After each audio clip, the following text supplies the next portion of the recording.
Assalamualaikum warahmatullahi wabarakatuh. Alhamdulillahirabbil alamin. Segala puji dan syukur kepada Allah Subhanahu wa taala, zat yang tidak pernah mengecewakan hamba yang berharap kepadanya. Zat yang tidak pernah menolak hamba yang meminta kepadanya. Zat yang tidak pernah menyia-nyiakan hamba yang bersyukur kepadanya. Zat yang tidak pernah memutuskan hamba yang datang dan kembali kepadanya. Zat yang tidak pernah mentelantarkan hamba yang bergantung dan berserah kepadanya. Asyhadu an la ilaha illallah wahdahu la syarikalah wa asyhadu anna Muhammadan abduhu wa rasuluhu la nabiyya ba'dah. Kita memuji Allah Subhanahu wa taala, dan Allah Maha terpuji, dan Allah adalah yang paling baik dalam memuji. Dan kita bersyukur kepada Allah, dan Allah layak disyukuri, dan Allah yang paling baik dalam mensyukuri. Allahumma salli wa sallim wa barik ala sayyidina wa habibina wa nabiyyina wa azimina Muhammad wa ala alihi wa sahbihi wa man tabi'ahu ila yaumil qiyamah. Rabbi syrah li sadri wa yassir li amri wahlul 'uqdatan min lisani yafqahu qawli. Pertama-tama saya ingin menyampaikan berita gembira kepada teman-teman semuanya.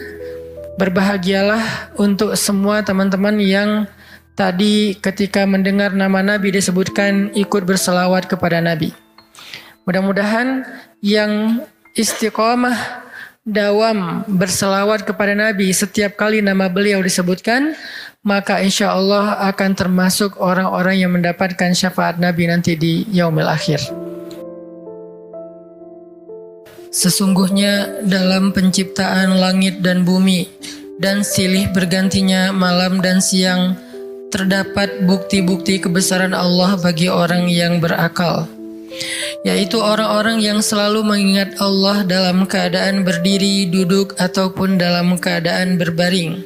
Dan mereka memikirkan tentang penciptaan langit dan bumi seraya berkata, "Ya Tuhan kami, tidaklah Engkau menciptakan semua ini sia-sia. Maha suci Engkau, lindungilah kami dari azab api neraka. Ya Tuhan kami, sesungguhnya orang-orang yang Engkau masukkan ke dalam neraka itu, maka sungguh Engkau telah menghinakannya, dan tidak ada seorang pun penolong bagi orang-orang yang zalim. Ya Tuhan kami, sesungguhnya kami mendengar orang menyeru kepada iman, yaitu kalimat berimanlah kalian kepada Tuhan kalian, maka kami pun beriman. Ya Tuhan kami, ampunilah dosa-dosa kami, hapuskanlah kesalahan-kesalahan kami, matikanlah kami beserta orang-orang yang berbuat kebaikan. Ya Tuhan kami, tunaikanlah bagi kami apa yang telah Engkau janjikan kepada kami melalui Rasul-Rasul-Mu, dan janganlah Engkau hinakan kami pada hari kiamat. Sungguh Engkau tidak pernah mengingkari janji." Shadaqallahul azim. Teman-teman yang dirahmati Allah Subhanahu wa taala, satu hari Rasulullah Shallallahu alaihi wasallam pernah menasihati para sahabat dengan satu kalimat pertanyaan. Nabi bertanya, "Ala unabbiukum bi khairi a'malikum wa azkaha 'inda malikikum wa arfa'iha fi darajatikum wa khairil lakum min infaqiz zahabi wal fiddah wa khairil lakum min an talqaw aduwakum fatadribu a'naqahum wa yadribu a'naqakum." Kata Nabi, "Wahai sahabat-sahabat, maukah kalian aku sampaikan amal yang paling baik untuk kalian?" Amal di sini pekerjaan, amal di sini perbuatan, amal di sini perkataan, semua yang berkaitan dengan aktivitas, baik itu lisan, kemudian berpikir, kemudian merasa, kemudian berbuat, kemudian berjalan, semuanya. Ala ukhbirukum bi khairi a'malikum, maukah kalian aku gambarkan, aku jelaskan, aku beritakan khairi a'malikum, amalan yang paling baik. Yang bisa kalian lakukan dengan lisan, maka menjadi lisan terbaik. Kalau kalian melakukannya dengan pikiran, maka itu menjadi pemikiran terbaik. Kalau kalian melakukannya dengan perasaan, maka itulah perasaan yang paling baik. Kalau kalian melakukannya dengan tangan, maka itulah perbuatan yang paling baik. Kalau kalian melakukannya dengan kaki, maka itulah perjalanan yang paling baik. Ala ukhbirukum bi khairi a'malikum, tahukah kalian amalan apa yang paling baik untuk kalian? Wa azkaha inda malikikum, dan di sisi Allah amalan itu adalah amalan yang paling suci.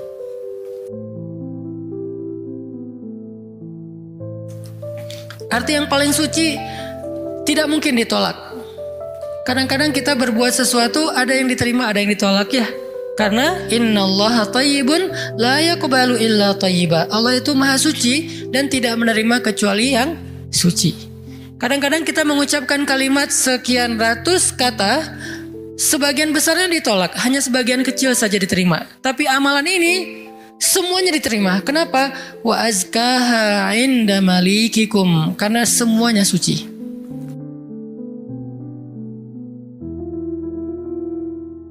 Tentang ketika Nabi SAW bertanya kepada para sahabat tentang, bertanya dalam makna menawarkan kepada para sahabat, ala ukhbirukum, dalam riwayat yang lain ala unabbiukum bi khairi a'malikum, maukah kalian aku sampaikan, aku kasih tahu amal yang paling baik yang bisa kalian lakukan, amal yang paling baik. Wa azkaha inda malikikum, dan kedudukannya di sisi Allah adalah amal ini adalah amal yang paling suci. Artinya udah pasti diterima oleh Allah, nggak ada yang tertolak sama sekali. Dan Allah suka banget dengan amal ini, karena disebut dengan suci berarti Allah suka, karena Allah maha suci, maha baik, maha sempurna, dan mencintai kebaikan ataupun kesucian. Wa azkaha inda malikikum wa arfa'iha fi darajatikum, dan dia menjadi amal yang paling tinggi mengangkat derajat seseorang. Jadi kalau kita ngerasa hidup kita nih sering diremehin orang, kalau kita tuh ngerasa kita tuh joker banget ya, tahu banget rasanya diremehin, dicela, dihina, nggak dianggap, apalagi dicuekin, dan seterusnya, perlakuan-perlakuan merendahkan dari manusia, dan kita ingin dihargai nih. Kita pengen dimuliakan, kita pengen dianggap sama orang lain, sama teman kita, sama geng kita, sama masyarakat. Maka kata Nabi, wa arfa'iha fi darajatikum, amal ini paling tinggi mengangkat derajat kalian. Sehingga siapa yang mengerjakan amal ini, maka insya Allah dia akan menjadi orang yang sangat mulia, orang yang sangat dihargai, orang yang sangat dikagumi, orang yang sangat disegani. Arfa'iha fi darajatikum wa khairin lakum min infaqiz zahabi wal fiddah. Ini lebih dahsyat lagi. Amalan ini lebih baik daripada kalian menginfakkan emas dan perak. Lebih baik daripada menginfakkan emas dan perak. Siapa di antara kita yang pernah sedekah emas 1 kilo? Gak ada yang pernah, termasuk yang nanya. Mana pernah kita sedekah emas 1 kilo? Yang seharga sekarang berapa sekilo emas? Gak jualan Ustaz.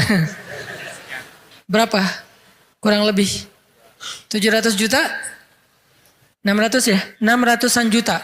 Ternyata ada pedagang emas di belakang. Sekarang harga 1 kilo emas 600-an juta misalnya. Siapa dari kita yang pernah berinfak 600 juta dan itu berkali-kali dalam 1 hari? Bukan berkali-kali dalam setahun, berkali-kali dalam 1 hari. 1 kilo. Tar siang, 1 kilo. Sore infak sekilo. Malam mau tidur sekilo lagi. Sehari 5 kilo. Dan bahkan bisa puluhan kilo, ratusan kilo. Sehingga Nabi mengatakan, wa khairil lakum min infaqiz zahabi wal fiddah. Lebih baik bagi kalian, bukan sama, lebih baik daripada berinfak dengan emas dan perak. Makanya Nabi mengatakan, khairi a'malikum, sebaik-baik amal, sebaik-baik perbuatan. Wa khairil lakum, ini ada yang lebih dahsyat lagi. Wa khairil lakum min antal qaw aduwakum fatadribu a'naqahum wa yadribu a'naqakum. Lebih baik bagi kalian daripada kalian pergi berperang untuk menghadapi musuh-musuh kalian, menghadapi musuh-musuh Allah, menghadapi orang-orang yang kufar. Lebih baik daripada kalian berjihad, lalu kalian bertemu dengan musuh kalian, fatadribu a'naqahum, sehingga kalian menebas batang leher mereka, au yadribu a'naqahum, atau mereka yang akan menebas batang leher kalian. Apa maksudnya? Lebih baik daripada jihad dengan 2 kemungkinan. 1, menang dalam peperangan. 2, syahid dalam peperangan. Ternyata lebih baik daripada syahid. Coba. Fatadribu a'naqahum wa yadribu a'naqakum. Kalian membunuh mereka atau mereka akan membunuh kalian. Ada 2 kemungkinan dalam peperangan kan? Kalau nggak menang seperti perang Badar, perang Ahzab dan yang lain-lainnya, atau kalian akan terbunuh dalam peperangan itu sebagai syuhada. Dan ini khairun, lebih baik daripada itu semua. Lebih baik daripada menang dalam peperangan jihad, atau lebih baik daripada syahid dalam peperangan jihad. Lalu para sahabat langsung menjawab dengan serentak, bala ya Rasulullah, tentu ya Rasulullah, amal apa ini? Kok dia bisa lebih baik dari semua perbuatan kami? Dia lebih disukai oleh Allah, dia lebih tinggi derajat bagi yang melakukannya, dia lebih berharga daripada emas dan perak, dia lebih berharga, lebih mulia daripada menang dalam medan jihad, bahkan dia lebih istimewa daripada syahid dalam peperangan membela agama Allah. Bala ya Rasul, tentu ya Rasul, apa amalan yang istimewa ini? Nabi mengatakan, zikrullahi ta'ala, zikir kepada Allah subhanahu wa ta'ala. Ternyata sebegitu gampangnya, sehingga Allah subhanahu wa ta'ala berkali-kali nanya kepada kita di surat Ar-Rahman, fabi ayyi ala'i rabbikuma tukadziban, nikmat Tuhanmu yang mana yang kamu dustakan? Allah udah memudahkan kalian dengan segala macam kebaikan untuk mendapatkan pahala, mendapatkan ridha Allah, mendapatkan ampunan Allah, yang puncaknya mendapatkan surga Allah subhanahu wa ta'ala. Udah banyak dan Allah mudahkan. Pengen masuk surga? Mudah. Pengen diampunin semua dosa sampai dari sejak kita balik, yang kita sering berbuat dosa awal-awal kita balik itu yang paling gede apa? Ninggalin sholat ya. Karena kita baru sadar-sadar sholat kan akhir-akhir ini. Padahal kewajiban kita sholat itu udah di usia 10 tahun. Yang kata Nabi kalau gak sholat disuruh pukul anak usia 10 tahun. Artinya ada ketegasan dalam pelaksanaan sholat di usia 10 tahun. Usia 11 tahun, 12 tahun kita masih kelas 5, kelas 6 SD, kita sering banget ninggalin sholat. Gimana caranya sholat yang begitu besar pahala atau begitu besar dosanya kalau ditinggalkan bisa dihapuskan oleh Allah? Apakah kita harus jungkir balik sholat yang sebanyak-banyaknya? Nggak mudah bagi Allah. Ternyata semua kebaikan di sisi Allah itu Allah beri dengan cara mudah. Bahasanya Ar-Rahman, pemurah, dimurahin sama Allah. Allah murahin. Mau surga? Murah. Padahal surga itu mahal. Kata Nabi, ala sil'atallahi hiyal ghaliyah, ala sil'atallahi hiyal jannah. Bukankah harta Allah itu mahal? Dan harta Allah itu adalah surga. Surga itu aslinya mahal. Tetapi Allah mudahkan dan Allah murahkan bagi kita orang yang beriman. Ampunan Allah itu berharga, tapi Allah murahkan. Ridha Allah itu sesuatu yang sangat istimewa, langka, tetapi Allah murahkan. Jadi termasuk dengan ibadah ini, zikir yang begitu mudah, zikir yang begitu ringan, zikir yang begitu yang santai, gak perlu modal untuk berzikir. Kamu udah zikir? Belum, kenapa? Gak cukup modal. Nggak ada orang yang nggak berzikir gara-gara kurang modal. Kalau kurang modal untuk kayak bisnis, wajar. Justru mencari dunia itu mahal dan susah. Modalnya gede, hasilnya belum tentu. Itu juga pengorbanannya berdarah-darah. Belum lagi nanti dizolimin, dikerjain, ditipu orang.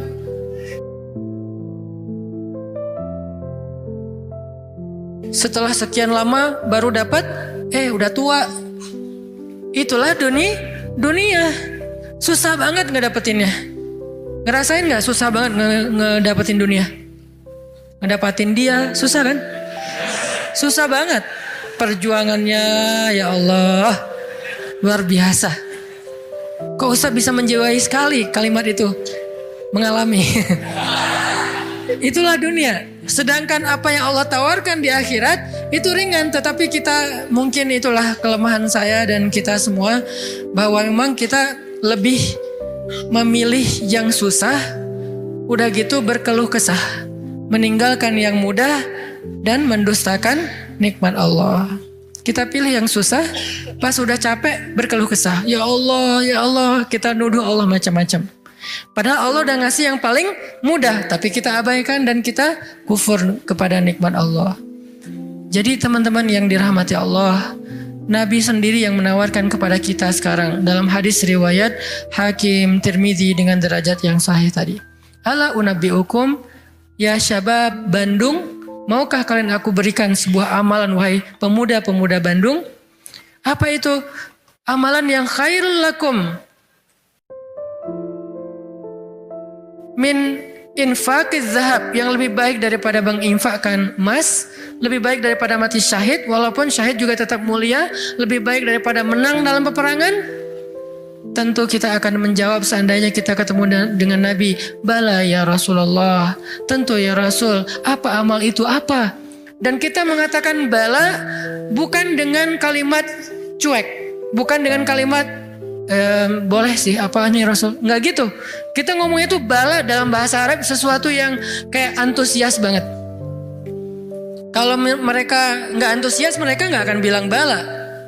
Mereka bilang bala ya Rasulullah, artinya antusias, sehingga kita menjiwai hadis ini. Walaupun kalimat hadis ini nggak terlalu panjang, cuma satu kalimat pendek yang kalau dibaca kurang dari 5 menit selesai. Tapi menjiwainya, memahaminya itu butuh waktu sampai kita bisa benar-benar senang dengan nasihat dari Nabi ini. Bukankah banyak orang cari nasihat jauh-jauh ya? Sekarang yang ngasih nasihat Nabi langsung. Sehingga kita mengatakan, bala ya Rasul, apa itu ya Rasul, apa amalan itu? Saya pengen dapat semua kebaikan yang Nabi katakan tadi, lebih dari ini, lebih dari ini, lebih dari ini. Dan Allah sangat suka dengan amal itu. Otomatis Allah suka dengan orang yang beramalnya. Zikrullah, kata Nabi, mengingat Allah, berzikir kepada Allah. Makanya itulah kenapa Allah Subhanahu wa taala berfirman di surat Al-Ahzab yang tadi kita baca. Ya ayyuhalladzina amanu uzkurullaha dzikran katsira wasabbihuhu bukratan wa asila. Wahai orang yang beriman, ingatlah Allah, berzikirlah kepada Allah dengan zikir yang sebanyak-banyaknya. Kenapa? Karena zikir itu ringan. Allah gak nyuruh kepada kita sesuatu yang berat. Allah belum bilang jahidul kuffar, perangilah orang-orang kufur. Allah baru mengatakan anfiqu min amwalikum, sedekahkan harta kalian, min amwalikum, sebagian dari harta kalian. Enggak. Itu mungkin buat kita masih butuh waktu belajar. Sekarang Allah mengatakan uzkurullaha dzikran katsira, ingatlah Allah, sebutlah Allah, zikirlah kepada Allah sebanyak-banyaknya. Kenapa? Lebih baik dari semua tawaran-tawaran yang itu. Allah kalau nawarin kita untuk jihad, kemungkinan besar kita akan mencari-cari alasan. Dan orang yang mencari-cari alasan dari kewajiban berjihad, apabila sudah wajib, maka dia udah jelas sifat kemunafikannya. Baca nanti di ayat-ayat tentang jihad, surat At-Taubah, surat Al-Anfal, termasuk surat Al-Ahzab. Ada banyak cerita-cerita tentang jihadnya Nabi. Dan sebagian besar orang yang menolak atau mencari alasan untuk enggak ikut sama Nabi, itu tuh udah pasti terlihat jelas kemunafikan pada diri mereka. Sehingga Allah menggolongkan mereka termasuk orang munafik.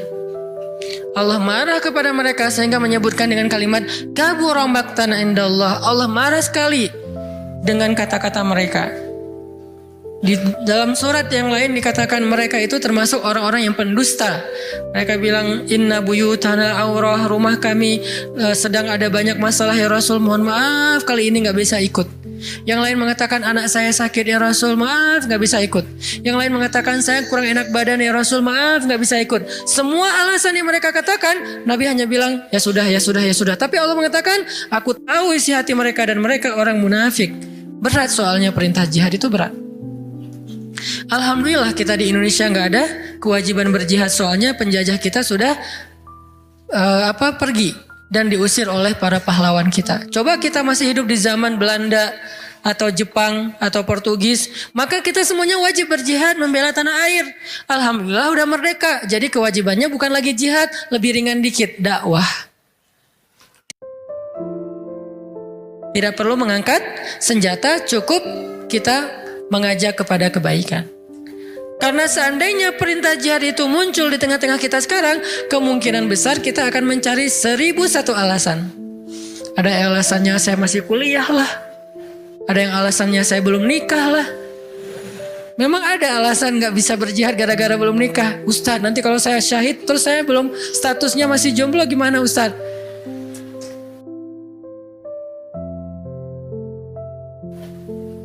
Gak usah dibahas sekarang. Hampir kepancing. Artinya ya kalau seandainya perintahnya adalah jihad, kita mungkin termasuk orang-orang yang anulir di awal waktu, udah langsung dicoret, nggak masuk. Kalaupun kita mau, tetap nggak diizinkan. Kenapa? Nggak cukup syarat. Pegang senjata nggak pernah, baru jalan 100 meter udah ngos-ngosan, nggak makan sehari udah lemes, ya. Gimana mau jihad? Padahal jihad itu fisiknya luar biasa, nggak tidur berhari-hari, apalagi ya tanya aja ke teman-teman dari militer lah, latihan aja udah seberat itu, gimana menghadapi musuh? Kita mau berangkat pun nggak diizinkan karena nggak memenuhi syarat. Itu perintah jihad. Ternyata ada yang lebih baik daripada jihad, zikrullah. Perintah berinfak. Kata Allah, berinfaklah dengan harta terbaik. La tanalul birra, tidaklah sempurna kebaikan kalian hatta tunfiqu mimma tuhibbun, sampai kalian berinfak dengan harta yang paling kalian cintai. Langsung kita ingat, harta yang paling saya cintai. Udah belum kita berinfak dengan harta yang paling kita cintai? Ada yang baru beli mobil sebulan yang lalu. Ini yang paling saya cintai. Anak masuk ke mobil, awas, sendal, sepatu. Gak boleh kotor mobilnya.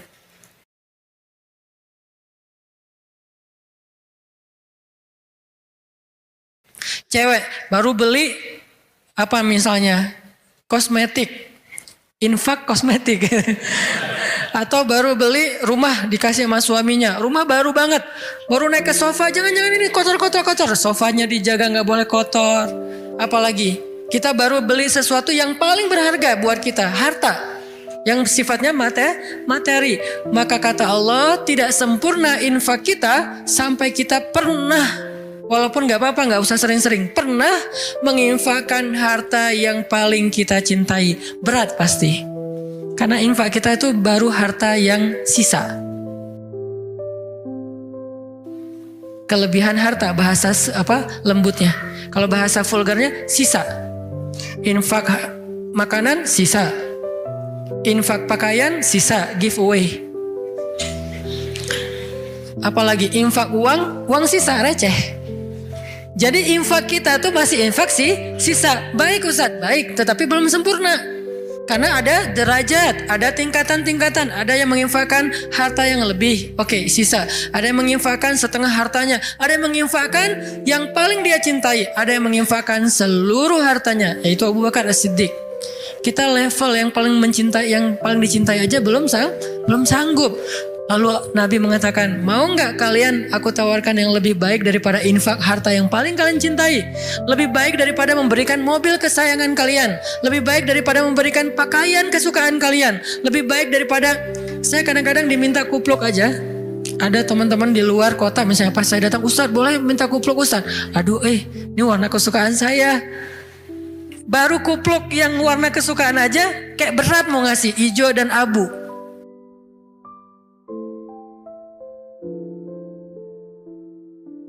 Nabi itu pernah dimintain baju yang beliau suka banget, diberikan oleh Raja Khorasan. Beliau pakai baju itu kayak sweater, karena baju musim dingin. Beliau pakai kayak sweater gitu, keluar rumah. Tiba-tiba kata seorang laki-laki di jalan, ya Muhammad bajunya bagus banget, boleh minta nggak? Orang Badui terlalu jelas ngomongnya, to the point.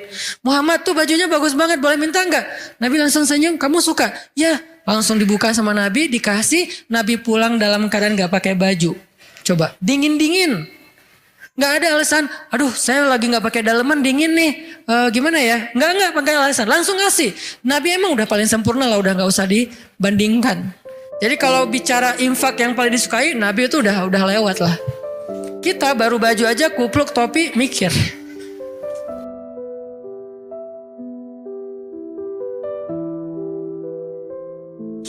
Nah sekarang Nabi bilang, mau nggak aku tawarin sesuatu yang lebih istimewa daripada kamu berinfak dengan semua barang kesukaan kamu, koleksi kesukaan kamu. Ternyata ada yang lebih istimewa. Apalagi? Infak, jihad, syahid, dan yang lain-lainnya.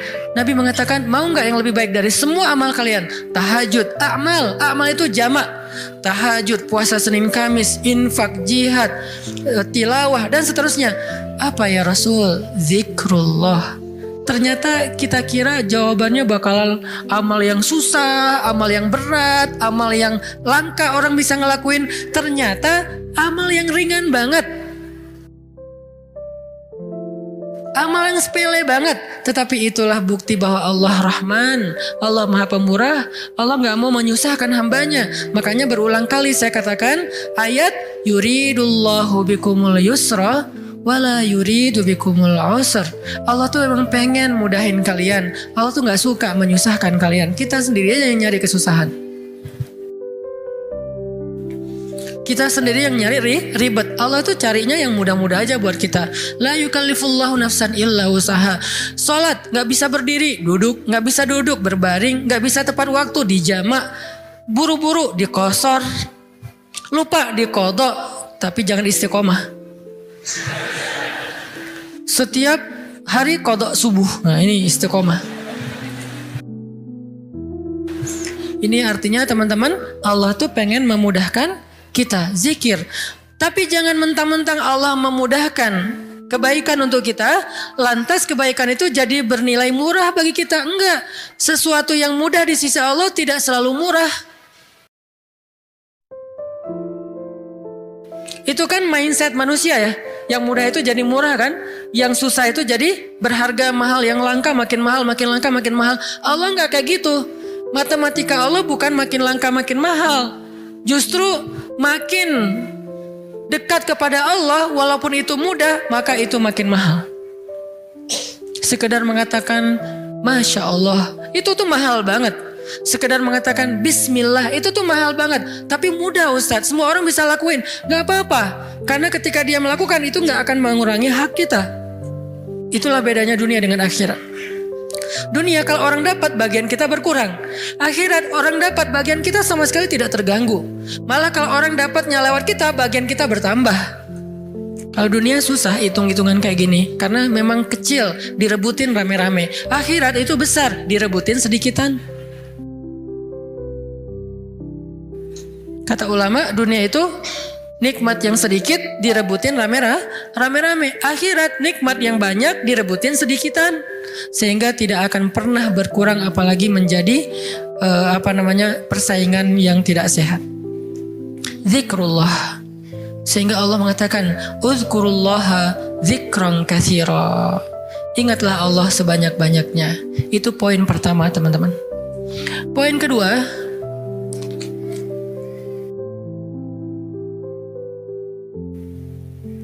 apalagi fadilah dari zikrullah selain yang disampaikan Nabi di dalam hadis riwayat Tirmidzi tadi?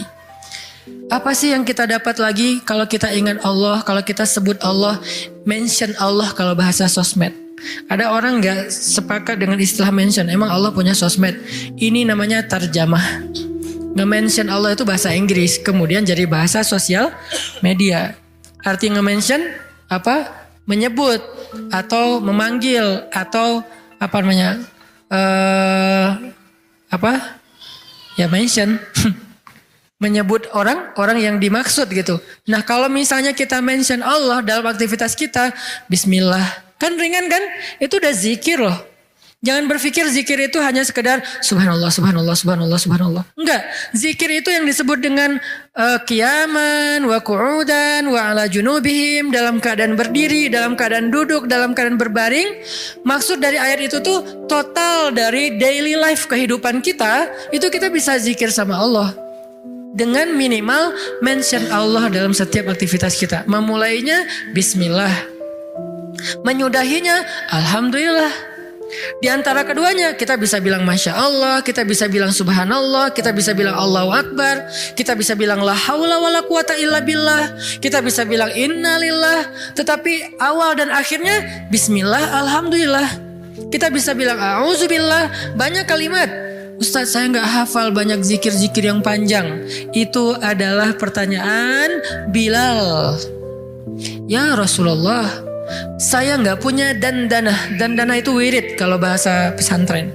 Saya tuh nggak punya wirid yang panjang seperti Nabi dan Ibnu Abbas. Ibnu Abbas itu sahabat Nabi yang ilmunya banyak. Gimana dong ya Rasul? Saya tuh nggak punya wirid-wirid yang panjang. Doa saya tuh ya gitu-gitu aja. Zikir saya ya itu-itu aja. Gimana dong ya Rasul? Nabi nanya, emang wirid kamu apa wahai Bilal? Kata Bilal, wirid saya Allahumma inni as'aluka ridhaka wal jannah wa a'udzubika min sakhatika wan nar. 4. Ya Allah, saya minta ridhamu dan surgamu, dan saya berlindung dari kemarahanmu dan nerakamu. 4 hal itu. Nabi tersenyum. Kata Nabi, ya Bilal, wirid kami walaupun panjang kemana-mana, intinya 4 itu juga sama. Ini betapa Nabi itu orangnya tidak mau menyusahkan. Allah tidak pernah menyusahkan hambanya, Nabi tidak mau menyusahkan umatnya. Sama-sama memudahkan. Sehingga walaupun Bilal hafalnya cuma 4 kalimat wirid, kata Nabi, wirid kami yang panjang itu wahai Bilal, yang 1 jam itu intinya 4 juga sama. Sehingga Bilal merasa berbesar hati. Alhamdulillah kalau gitu ya Rasul, gak apa-apa, gak apa-apa. Akhirnya Bilal terus saja wirid dengan wirid itu.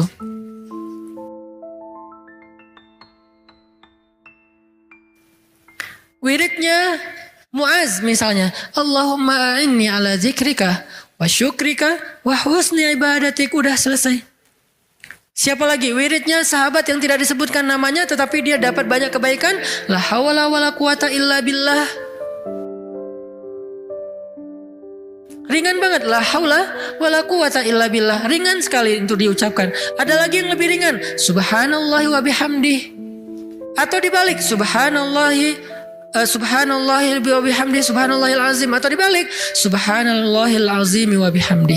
Sama-sama kebaikan, cuman beda fadilah. Inilah zikir. Apa yang kita dapatkan dengan zikrullah Ustadz? Apa yang kami dapatkan dengan zikrullah ya Rasul? Apa yang kami dapatkan dengan mengingatmu ya Allah? Selain apa yang digambarkan Nabi tadi. Kata Allah, fadhkuruni azkurukum. Ingat aku ingat kalian. Fadhkuruni azkurukum. Ingat aku ingat kalian. Diingat oleh Allah. Itu yang paling berharga. Diingat oleh Allah. Kapan? Di dunia, ketika Allah turunkan rahmatnya ke muka bumi setiap malam, Allah mengingat kita, wahai malaikat, jangan lupa rumahnya fulan. Wahai malaikat, jangan lupa fulan bin fulan. Wahai malaikat, yang itu dulu, ini dulu, hambaku yang ini dulu. Kenapa? Karena kita ingat Allah terus, Allah ingat kita. Dan ingat Allah kepada kita tuh wala dzikrullahi akbar. Ingat Allah kepada kita itu jauh lebih dahsyat daripada ingat kita kepada Allah. Makanya kalimatnya waladzikrullahi akbar. Ingatnya Allah kepada hambanya itu lebih dahsyat daripada ingatnya hamba kepada Allah. Gimana dahsyatnya? Idza dzakarani fi nafsihi dzakartuhu fi nafsi. Kalau dia ingat aku di dalam dirinya, aku ingat dia dalam diriku, dalam diri Allah. Idza dzakarani fi mala'ih dzakartuhu fi mala'in khairum min. Kalau dia ingat aku dalam majelisnya, aku ingat dia dalam majelis yang lebih baik dari itu. Idza taqarraba ilayya shibran taqarrabtu ilaihi zira'an. Kalau dia mendekat kepadaku sejengkal, aku mendekat kepadanya sehasta. Kalau dia mendekat kepadaku zira'an sehasta, aku mendekat kepadanya ba'an sedepah. Kalau dia datang kepadaku berjalan, aku datang kepadanya berlari. Wala dzikrullahi akbar. Ingatnya Allah kepada hambanya lebih dahsyat daripada ingatnya hamba kepada Allah. Lebih duluan.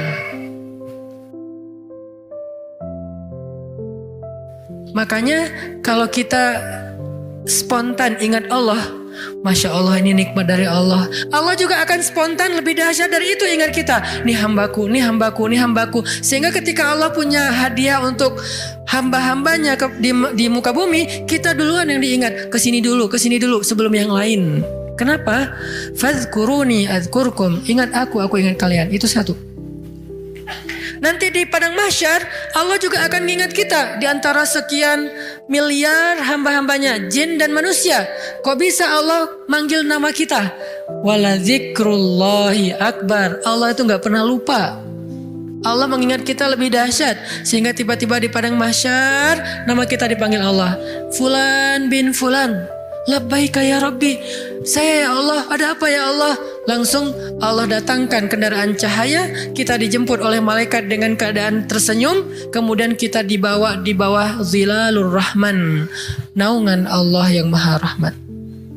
Panggil lagi nama yang lain, Fulan bin Fulan, labbaika ya Rabbi, aku penuhi panggilanmu ya Allah. Datang masuk dalam naungan Allah. Lalu nanti di surga, Fulan bin Fulan masuk lagi ke surga lebih dulu, bi ghairi hisab kalau perlu, tanpa hisab, wala azab, dan tidak diazab. Kenapa? Wala zikrullahi akbar. Makanya ingat Allah di dunia, nanti Allah bakal ingat kita di akhirat, dan ingat Allah itu lebih dahsyat daripada kita. Itu satu dari makna fadhkuruni adzkurkum.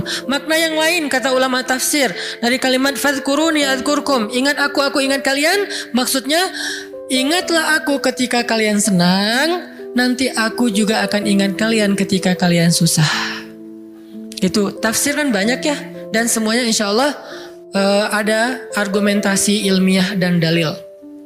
Berarti semuanya bisa dipakai. Bisa ingat di sini artinya kita ingat Allah di dunia, Allah ingat nanti kita di akhirat. Kita ingat Allah ketika dapat nikmat, Allah nanti ingat kita ketika menambahkan nikmat. Atau kita ingat Allah ketika kita senang, nanti Allah akan ingat kita ketika kita susah. Gimana mengingat Allah ketika kita senang? Mudah, bilang aja Alhamdulillah. Gampang kan? Saya nggak mengatakan harus selamatan, potong sekian kambing. Tapi kan itu syukur Ustaz. Ya nggak apa-apa. Tetapi yang paling ringan dulu kita belajar, yang paling simpel dulu aja deh.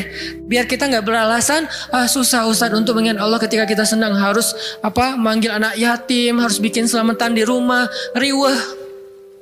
Nggak usah riweh-riweh. Udah aja bilang Alhamdulillah. Mau lebih panjang dikit, hadza min fadli Rabbi. Ini anugerah dari Rabbku. Hadza rahmatun min Rabbi, ini rahmat dari Rabbku. Mention Allah pokoknya ketika kita dapat nikmat. Nanti Allah akan ingat kita ketika kita dapat masalah.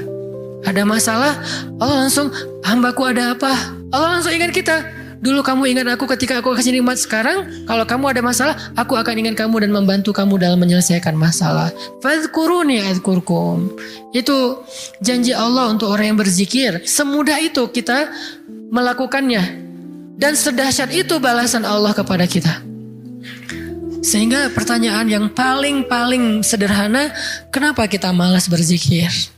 Dengan sekian banyak keistimewaan zikir itu, kenapa kita malas berzikir?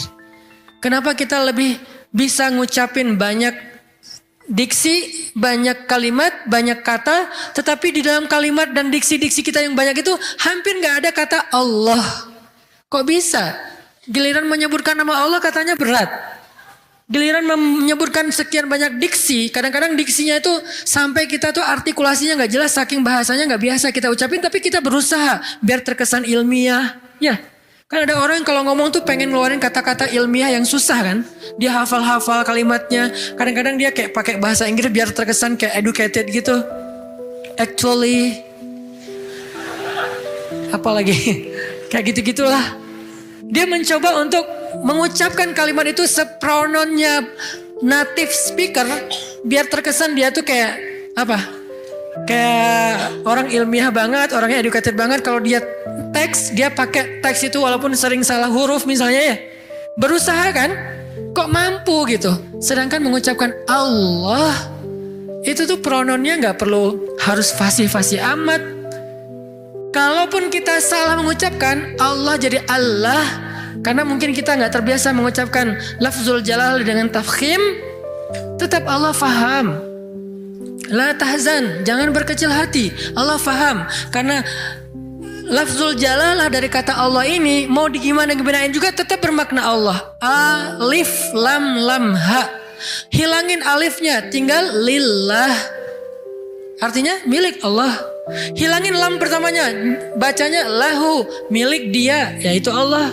Hilangin lam keduanya, tinggal hu, dia satu-satunya, yaitu Allah juga. Jadi tetap bermakna Allah. Sehingga apa susahnya kita bilang Allah? Apa susahnya kita bilang bismillah? Padahal semua kalimat-kalimat yang berbahasa Sanskerta lah, Inggris lah, Latin lah, apalah bisa kita ucapin. Saya sebagai orang Aceh berusaha untuk menghafal beberapa vocab sampai bisa ngerti bahasa Sunda. Kenapa? Biar nyambung pas ngomong. Kenapa kita nggak mau nyambung dengan Allah?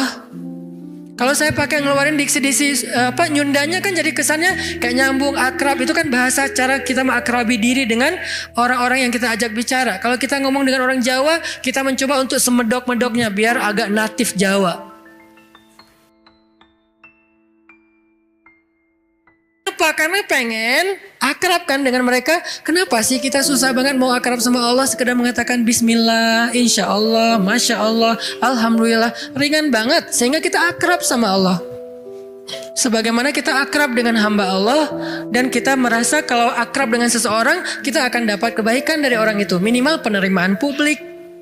Minimal orangnya mau jadi teman kita. Minimal orangnya mau ngobrol sama kita gara-gara kita pakai bahasa yang nyambung dengan dia. Kita terus berusaha untuk akrab dengan makhluk. Apa susahnya kita akrab dengan Khalik? Padahal Allah gak membuat syarat yang rumit agar kita akrab dengan dia. Enggak. Akrab dengan cewek itu susah. Gak modal. Berapa kali traktir belum akrab juga. Hujan-hujanan kayak film India ya. Gak akrab juga. Udah jadi first likers sekian tahun gak akrab juga. Gak di fallback. Itu susah, mau akrab dengan manusia itu susah. Tapi Allah yang jauh lebih berharga daripada apapun memudahkan kita akrab dengan dia. Ketika kita bilang bismillah, Allah langsung ingat kita. Allah gak bilang, lo siapa? Enggak. Kita bilang insya Allah. Emang kita kenal? Enggak, Allah gak ngomong kayak gitu. Manusia yang kayak gitu. Ketika kita mention dia kadang-kadang kayak apaan sih gitu. Saya akrab banget sama Allah. Gak apa-apa, Allah senang digituin. Artinya udah dimudahin banget sama Allah. Apalagi sih yang bikin kita gak mau berzikir. Udah banyak banget janji-janji Allah yang hebat tentang zikir. Apalagi yang membuat kita terhalang dari zikrullah. Ini poin kedua. Bahwa ternyata keutamaan zikir itu luar biasa. Termasuk fazkuruni azkurkum. Poin ketiga. Gimana cara kita berzikir dalam kehidupan sehari-hari kita? Apakah harus selalu dengan verbal? Subhanallah, Masya Allah dan seterusnya? Ya, verbal. Apakah harus ada yang lain? Banyak. Zikir itu bisa verbal. Zikir itu bisa pikiran. Ketika kita mengingat Allah, ketika kita berprasangka yang baik tentang Allah. Itu namanya kita berzikir. Karena arti zikir itu bisa menyebut, bisa mengingat. Bahkan orang yang beramal solih melakukan satu kebaikan karena Allah, itu juga termasuk berzikir. Bahkan dengan perasaan juga bisa berzikir. Gimana perasaan yang berzikir? Perasaan cinta kepada Allah itu zikir. Perasaan rindu kepada Allah itu zikir. Perasaan takut kepada Allah itu zikir. Perasaan kagum, takjub kepada kebesaran Allah itu zikir. Perasaan marah karena Allah, bukan kepada Allah. Marah karena Allah itu zikir. Benci karena Allah itu zikir. Malu itu zikir. Kalau perasaan kita itu diniatkan karena Allah, cuma niat, ringan banget, udah termasuk orang yang berzikir. Cuman nih niat, cuman ingat, udah masuk orang yang berzikir. Orang yang wadzakirin Allah katsiran wadzakirat, orang yang mengingat Allah sebanyak-banyaknya. Ingat, kapan kita ingat Allah? Banyak, dalam setiap adegan kehidupan kita. Dan mengingat Allah itu tematik. Gak harus selalu mengingat Allah dalam arti Allah. Oh ya, saya ingat Allah. Enggak, itu kurang tematik, kaku. Ingat Allah itu tematik. Kalau misalnya kita lagi sabar, ingat Allah, Allah Maha Penolong. Kalau kita lagi dalam masalah, kita ingat Allah, Allah Maha Penolong. Kalau kita dapat rezeki, ingat Allah, Allah Maha Baik. Kalau kita lagi sendiri, ingat Allah, Allah Maha Menemani. Kalau kita mentok dengan ujian kita ingat Allah, Allah Maha Memberi jalan keluar. Kalau kita merasa dikhianati, Allah Maha Menghargai. Kalau kita merasa kehilangan, Allah Maha Mengganti. Ingat Allah itu dalam tema-tema kehidupan kita yang banyak. Kalau kita bingung, Allah yang Maha Memberi bimbingan dan petunjuk. Kalau kita kekurangan, Allah yang Maha Memelihara. Ingat Allah, Allah kalau bahasa Allah apa? Lagi Allah terus, gimana sih? Allah dulu, Allah lagi, Allah terus. Ya gitu deh pokoknya. Allah dulu, Allah lagi, Allah terus. Semudah itu mengingat Allah. Jadi nggak perlu ribet. Kita nggak perlu mention Allah pakai underscore terus lupa di depannya ntar ketukar sama yang fake. Nggak gitu kan ya? Itu mah sosial media, kalau kita nggak tahu dan nggak hafal akunnya, apalagi nggak follow, nggak akan dimunculin kan pas kita ngetik gitu kan? Tersalah lagi, udah capek-capek story ternyata salah dan nggak bisa diedit, akhirnya hapus semua. Allah tuh nggak kayak gitu, gampang. Ingat aja, ketika kita ingat Allah, saat itu juga Allah ingat kita. Ana inda dhanni abdi bi, aku tergantung prasangka hambaku kepadaku. Jadi kalau kita pengen Allah ingat kita, ingat Allah. Langsung saat itu juga Allah ingat kita. Langsung. Sehingga ketika Nabi dan Abu Bakar terkurung di dalam gua Thur, Abu Bakar sempat lupa, manusiawi. Gara-gara khawatir terhadap keselamatan Nabi, Abu Bakar mengatakan, ya Rasulullah kita cuma berdua. Lupa, harusnya bertiga. Ya Rasulullah kita cuma berdua. Musuh kita banyak, gimana ini? Nabi mengatakan, ma dhannuka bisnain, Allahu salisuhuma. Kenapa kamu pikir berdua ya Abu Bakar? Bukankah Allah yang ketiga? Baru kalau udah ingat Allah, la tahzan, innallaha ma'ana. Udah gak usah khawatir Abu Bakar, Allah bersama kita. Ketika Nabi berprasangka Allah bersama kita, maka Allah persis seperti persangkanya bahwa Allah bersama mereka. Langsung Allah palingkan wajah musuh-musuhnya dari melihat ke bawah. Gak ngelihat ke bawah, ke semua arah dilihat kecuali ke bawah. Ngelihat ke atas, ada gak di tebing atas? Gak ada. Ngelihat ke depan, di balik bukit ada nggak? Nggak ada. Ngelihat ke kiri, di sebelah sana ada nggak? Nggak ada. Lihat ke kanan, di ujung sana ada nggak? Nggak ada. Di belakang, mungkin mereka udah lari, nggak ada. Semua arah dilihat, tapi ke bawah nggak. Kenapa? Allah yang mengarahkan pandangan mereka. Kenapa Allah arahkan pandangan mereka? Karena Allah terlibat dalam urusan itu. Kenapa Allah terlibat? Karena hambanya berprasangka Allah bersama kita. Ada riwayat mengatakan muncul laba-laba bikin sarang. Ada riwayat mengatakan muncul merpati bikin sarang di situ. Tetapi riwayat yang paling kuat, walaupun kita respect dengan semua pendapat ulama, tapi yang paling kuat di antara semua pendapat itu, memang Allah palingkan wajah mereka untuk tidak melihat ke bawah. Padahal kalau mereka ngelihat gini aja, nggak usah ngintip jauh-jauh. Cuman gini doang, udah kelihatan tuh di bawah. Karena guanya bukan gua, lubang kecil. 2 orang duduk di situ, sempit. Kalau mereka ngelihat ke bawah kayak gini, gua tahu nih, ini kaki siapa nih? Ketahuan, kelihatan. Kenapa sih nggak ngelihat ke bawah? Padahal ngelihat ke bawah itu sesuatu yang paling mudah dan kita sering banget ngelihat ke bawah.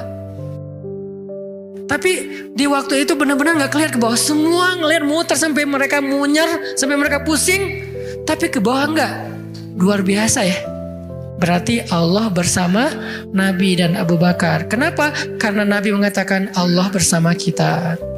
Jadi saat kita ingat Allah, saat itu juga Allah ingat kita. Sehingga teman-teman, poin ketiga ini mudah-mudahan menjadi penyempurna dari booster kita, 1 hour booster, bukan 1 minute mungkin. Tentang amalan yang paling baik, amalan yang paling istimewa, amalan yang paling disukai Allah, amalan yang paling berharga, yaitu zikrullahi ta'ala, menyebut nama Allah, mengingat Allah, berserah kepada Allah Subhanahu wa ta'ala. Mudah-mudahan kita termasuk orang yang bisa banyak zikir setiap harinya. Kalau lagi sedih, panggil Allah. Ya Allah, saya lagi sedih. Sebelum kita panggil, ya netizen. Panggil Allah dulu. Jangan panggil netizen. Karena dia tuh sok tahu, sok benar. Maha tahu, kalau mau bilang maha nggak boleh. Sok tahu, sok benar. Benar terus, nggak pernah salah. Kita yang salah. Dan dia lebih tahu masalah kita daripada kita sendiri. Nah itu netizen. Makanya jangan ngomong ke netizen. Jangan ngomong ke grup dulu. Teman-teman, geng, aku lagi ada masalah nih. Sebelum ke yang lain, bahkan sebelum ke pasangan halal kalau kita udah punya pasangan, sebelum kita ke orang tua kalau kita masih punya orang tua, bilang, ya Allah. Harus Allah dulu. Kenapa? Karena cuma Allah yang tahu jawabannya. Yang lain itu gak tahu kalau Allah gak ngasih tahu. Dia tuh nggak tahu, terbersit pun nggak di kepala dia kalau Allah nggak titip di kepala dia untuk kita. Jadi Allah dulu, ya Allah, saya lagi ada masalah. Ya Allah, hutang saya gede. Ya Allah, saya baru ditolak. Ya Allah, saya baru ditinggalin. Ya Allah, saya dimarahin. Ya Allah, ya Allah, ya Allah. Ya Allah, panggilan yang paling istimewa. Ya Allah, sebelum yang lainnya. Kita biasakan itu ya dalam kehidupan sehari-hari kita, ya Allah, ya Allah. Jadi kayak akrab gitu sama Allah. Mudah-mudahan dengan kita akrab, Allah juga sayang sama kita. Sehingga kalau kita lagi lemah, setan datang ngegodain kita untuk berbuat dosa, gak berkuasa, kita nolak hawa nafsu, Allah yang nyelamatin kita, bukan diri kita. Kenyataannya manusia itu dhaifa, lemah.